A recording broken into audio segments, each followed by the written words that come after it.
बिस्मिल्लाहिर्रहमानिर्रहीम। अस्सलाम वालेकुम। मैं हूँ आपका होम्योपैथ डॉक्टर ताहिर अजीज ज़फ़र। आज हम बात करेंगे पानी पीने से उल्टियाँ आना। जैसा कि आप जानते हैं, हर इंसान मुख्तलिफ होता है, वो मुख्तलिफ तरह ही से बिहेव करता है। जैसा कि कुछ लोगों को बाद वजूहात की बिना पर सिर्फ पानी पीने के बाद उल्टियाँ लगना शुरू हो जाती हैं। उनका मैदा पानी भी बर्दाश्त नहीं कर सकता। इस परेशानी उनका खाना पीना बहुत मुश्किल हो जाता है कि अगर पानी बर्दाश्त नहीं होता तो दूसरी शय वो कैसे हजम कर सकता है या उसके गले से नीचे उतर सकती है।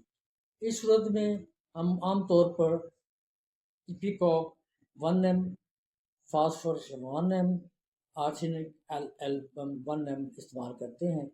ये इस्तेमाल करने से इस बीमारी पर बहुत जल्दी काबू पाया जा सकता है।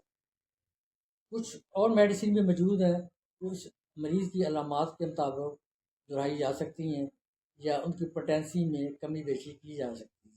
इसीलिए हम हमेशा कहते हैं किसी अलामात की पैदा होने की सूरत में अपने टीबी होम्योपैथ डॉक्टर से एक दफ़ा ज़रूर मशवरा करें।